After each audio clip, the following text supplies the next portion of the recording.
Manchester City 1-0 Chelsea. Bernardo Silva provides an 84th-minute winner for City as Pep Guardiola's side are let off the hook by some terrible finishing from Nicolas Jackson.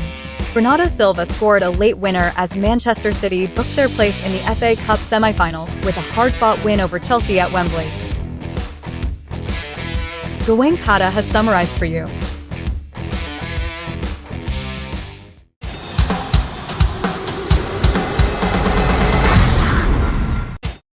Bernando Silva downs wasteful Chelsea to lead Man City to FA Cup final. 5 talking points. Manchester City 1-0 Chelsea. Bernardo Silva provides an 84th-minute winner for City as Pep Guardiola's side are let off the hook by some terrible finishing from Nicolas Jackson. Bernardo Silva scored a late winner as Manchester City booked their place in the FA Cup semi-final with a hard-fought win over Chelsea at Wembley. Chelsea had the better chances, but Nicolas Jackson could not take them and Mauricio Pochettino's side were stung at Wembley for the second time in 2 months. Silva tucked away at the back post via a touch off Marc Cucurella in the 84th minute from Kevin De Bruyne's deflected cross to send City into the final to face the winner of Manchester United vs Coventry.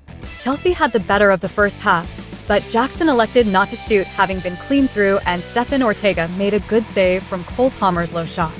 Phil Foden went around George Petrovic at the other end, but also couldn't fashion an attempt on target. Jackson's frustrations continued in the second half when Ortega saved twice inside a few seconds from the Chelsea striker's low shot and header.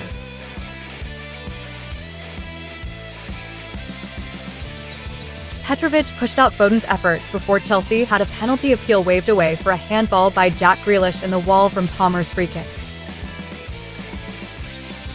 City grew into the game and, after Jeremy Doku came off the bench, began to grind down their opponents and were rewarded late on. Here are the talking points. Familiar frustrations with Jackson. Jackson has lots of good attributes. He's quick, athletic, reads the game well, and has the physicality to run in behind or hold the ball up. But he is also young, inexperienced, and guilty of poor decision-making far too often. Chelsea knew all of these things when they signed him for £30 million from Villarreal in the summer. They bought into the clear potential of a 22-year-old striker. The problem is that he has become their first-choice striker in his debut season at the club, rather than a second- or third-choice player who can be rotated in and out. Coming into this game, he had 13 goals and 5 assists in 36 games. Some might say respectable numbers for a young forward still learning his trade in his first season at a big club. But those people probably weren't thinking with such reasoning when Jackson sprinted clear of the City defense in the 29th minute, went around Ortega, and still managed not to score. Jackson has shown flashes of quality, but he is far from the finished product. His lack of cutting edge cost Chelsea the lead they perhaps deserved from the first half, and reared its head 5 minutes into the second period. As Jermaine Jenas said on commentary for the BBC, he's missed 3 sitters.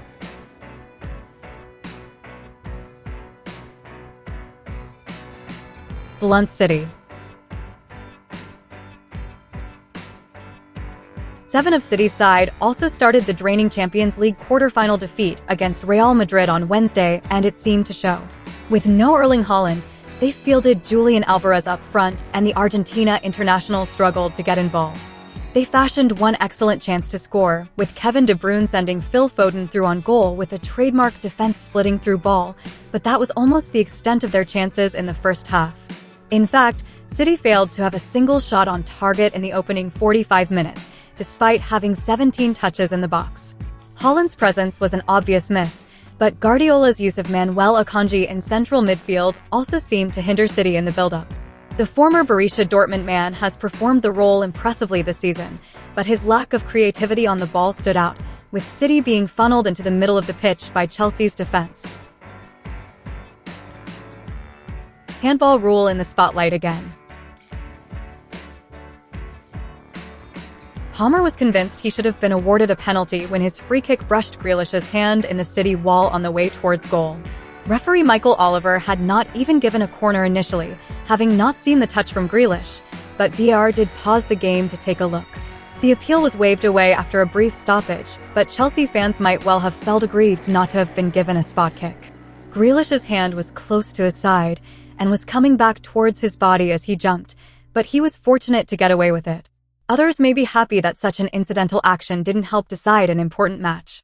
Whatever your opinion, most would agree that the handball rule is not fit for purpose at present.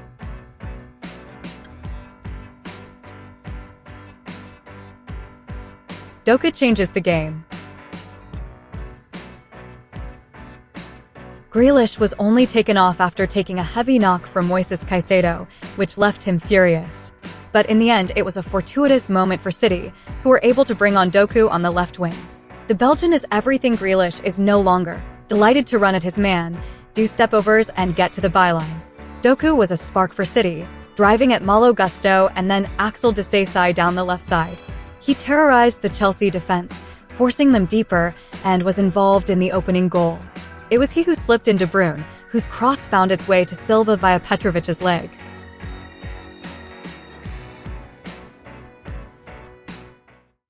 No treble, but City roll on.